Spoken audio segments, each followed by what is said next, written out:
Добре дошли на официалната церемония по закриване на 28-то издание на Националния фестивал на любителските театри Каварна 2026.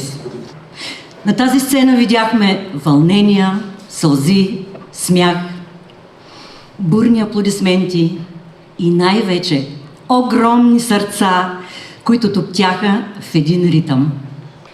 За поредна година награда на името на Христо Харизанов се присъжда на Детска театрална студия към Народно читалище Съгласие 1890, град Каварна. Много благодарим за тази награда. Децата много се вълнуват, убедена съм, защото никой от тях не знаеше и не очакваше, че могат да се качат отново в награждаването, защото знаете, че те са извън конкурсната програма. Искам да благодаря на всички родители и на вас, деца, и на всички, които са тук в залата, че във вашите сърца театърът живее. Инвестирайте в бъдещето. Това означава днес да сме по-добри от вчера. Благодаря. Статуетка и грамота за самодеен театър Петко Яворов при Народно читалище Отец Паисий 1919 за спектакъла Бъркотиев хотел Уестминстър по Рей Куни. Сандански.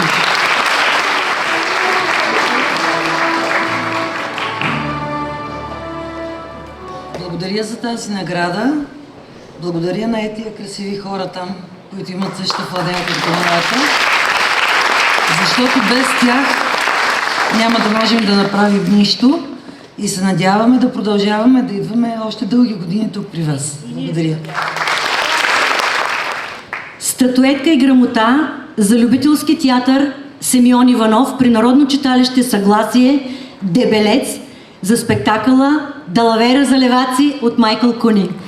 И статуетка и грамота за самодеен театрален колектив Георги Шивачев при Народно читалище Светлина 1841 за спектакъла Женско царство.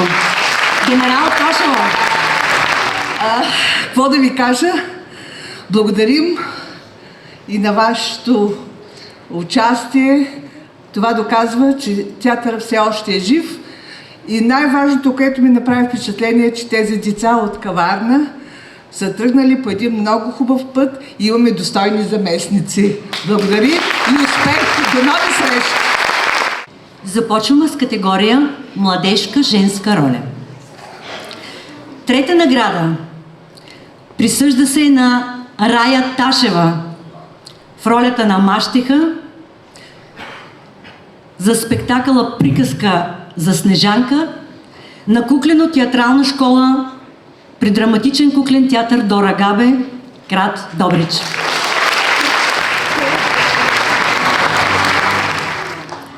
Втора награда отива при Йоанна Стоицева.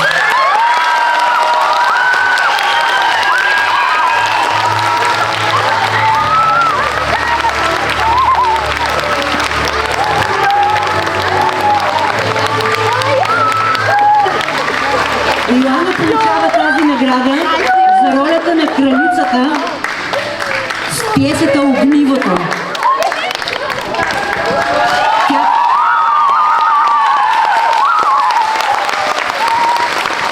Театрален състав Чудория при Център за подкрепа и личностно развитие, Общински детски комплекс, град Шабла.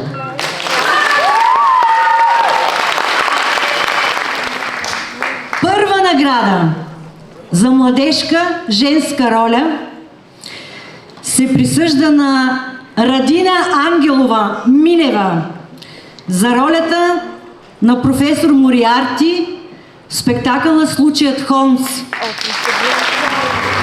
Арт група Театрално забавление, артист при Театър и забава, град Варна.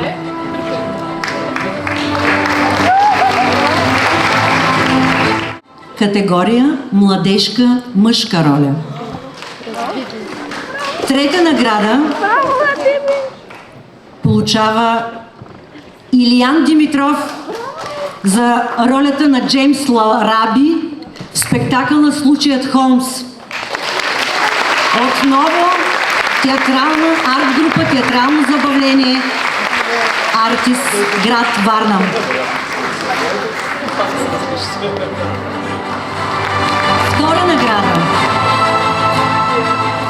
отива при Велизар Върбанов.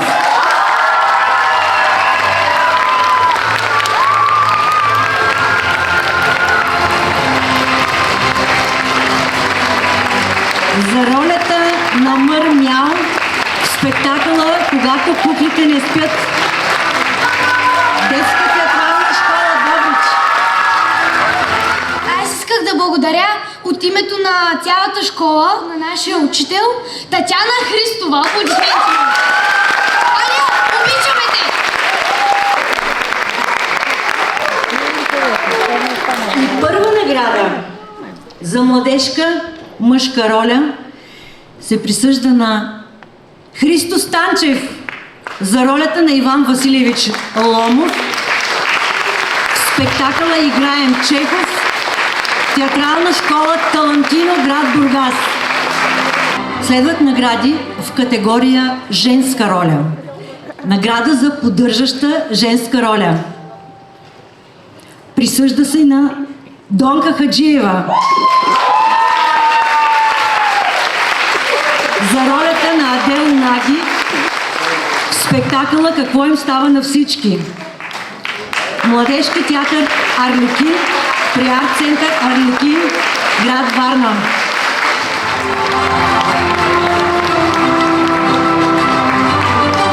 Тая възраст, която никак не е малка, да получа такава награда, но благодарение на моя състав, естествено, на Арт Студио Арлекин.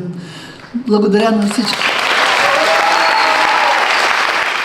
Трета награда за женска роля получава Йорданка Лазарова за ролята на Мата в спектакъла "В Старо село на край света". Любителски театър Борис Илиев при Народно читалище "Съзнание", 1891, град Исперих. Втора награда за женска роля присъжда се на Даниела Димова.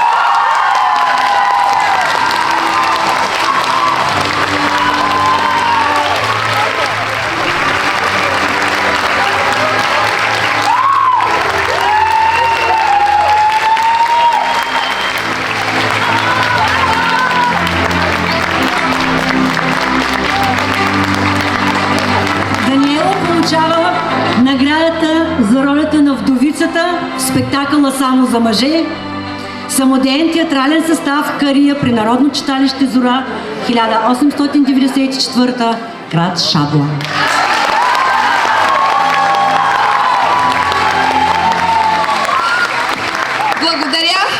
Благодаря на всички, благодаря на публиката, благодаря на моя състав, на всички мои колеги, без които не мога. Благодаря и на Народно читалище "Зора", 1894 година, град Шабла, разбира се.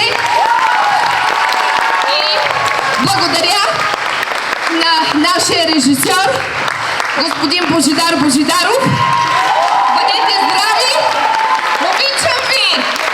Обичам ви!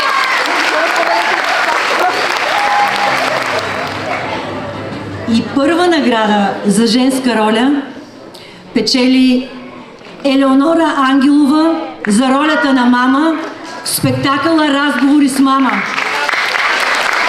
Театрална група "Талантино", град Бургас. Следват награди в категория "Мъжка роля". Наградата за поддържаща роля отива при Константин и Илия Тъмпа за ролите им на сервитьори китайци в спектакъла "Бъркотин хотел Уестминстър". Самодеен театър Пей Яворов при Народно читалище "Отец Паисий", 1919, град Сандански.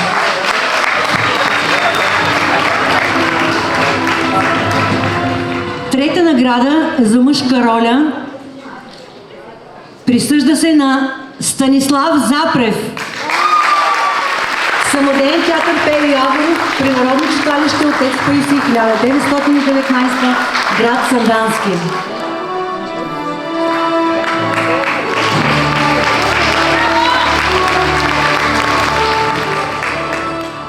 Втора награда за мъжка роля получава Калоян Стефанов.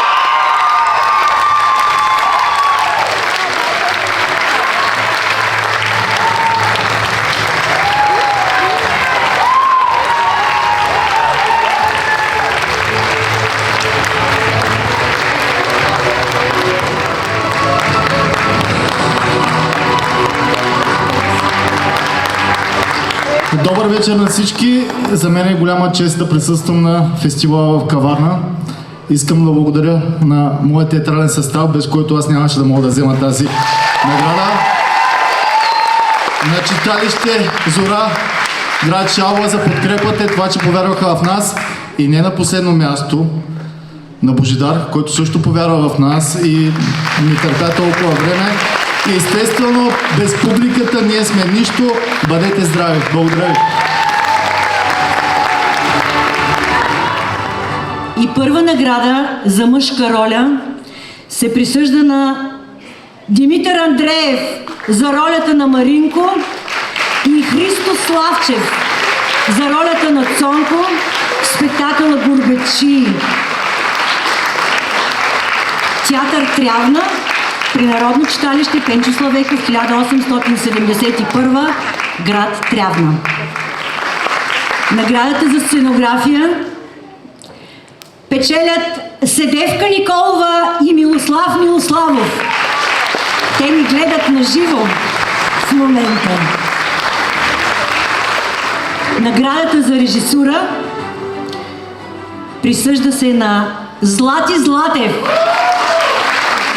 И любимецът на публиката тази година е Любителски театър Симеон Иванов при Народно читалище Съгласие Дебелец за спектакъла Далавера за леваци. Продължаваме с категория Младежки спектакъл. Трета награда се присъжда на спектакъла Случаят Холмс. Режисьор и сценограф Биляна Стоева.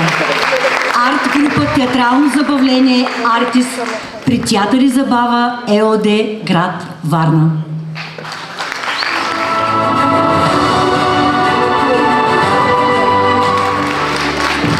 Благодаря за приема, за наградата. Не съм подготвен, защото аз дойдох да прибирам сценография и декори. Благодаря за топлото посрещане. За първи път влязах в тази прекрасна зала, която има енергията на повече от читалище, на театър. Казвам го, защото и аз съм артист. Така че пожелавам все още този творчески дух да продължи, да живее в тази зала. Успех на всички, бъдете здрави!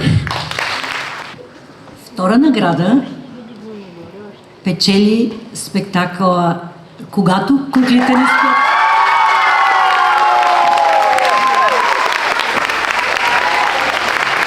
Детска театрална школа град Добрич.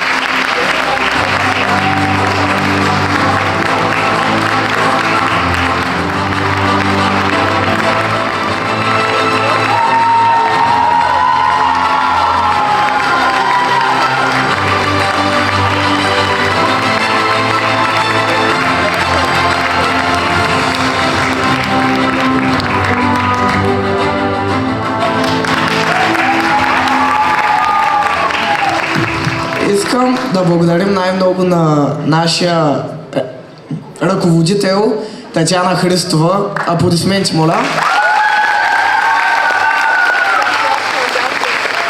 Също така и на, вече мога да ги наричам моите колеги, с които нямаше да стане нищо.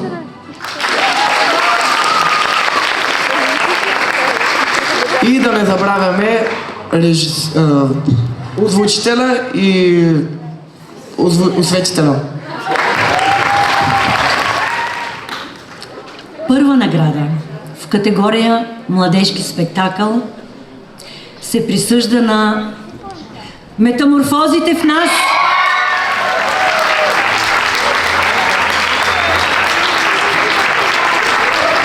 Младежка трупа, театрални роли, придържавен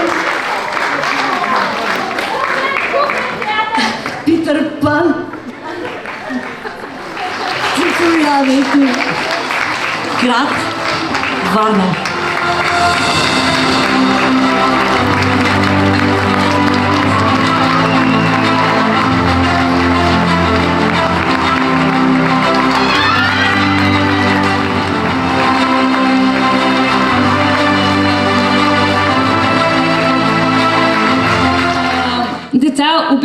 много се гордеем с вас. Искам да поздравя и всички вас, които сте тук.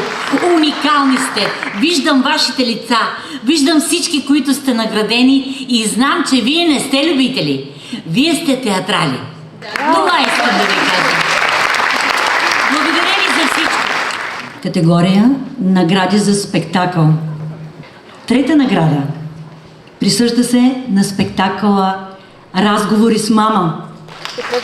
Режисьор и сценограф Станимир Карагьозов. Хореограф Златина Амелева. Театрална трупа "Талантино" при Военен клуб Бургас. Втора награда печели спектакълът "Любовникът".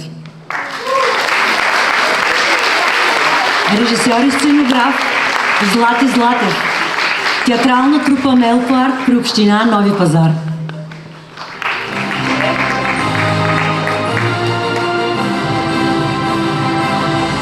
И първа награда присъжда се на спектакъла "Пет жени в еднакви рокли". Режисьор и сценограф Митко Рупов. Драматичен театър "Свищов" при Първо българско народно читалище Еленка и Кирил Аврамови, 1856.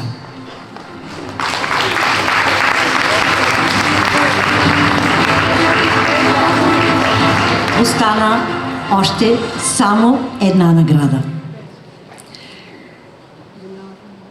При кого отива голямата награда на 28-то издание на Национален фестивал на любителските театри Каварна 2026?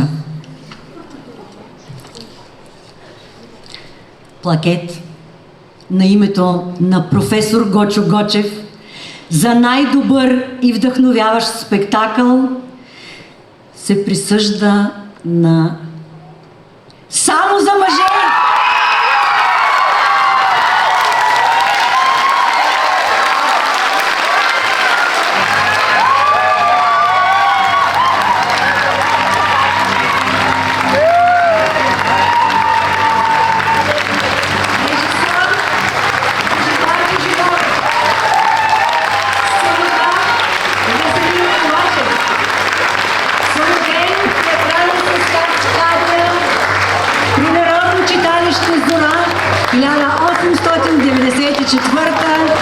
Град Шаблон.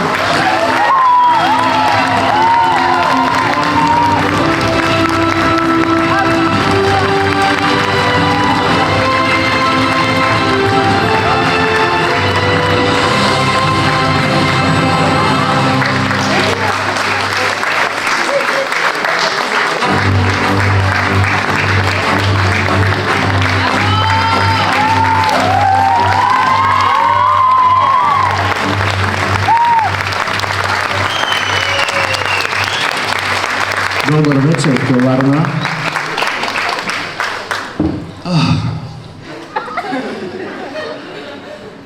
Какво завръщане на театъра в Шабла след 13 години застой? Искам да благодаря на журито за тази признателност, на ръководството на читалището Шабла, най-вече на тези прекрасни хора, които ми се довериха с много къс и много дисциплина успяха да постигнат тези резултати. Аплодисментите са за тях.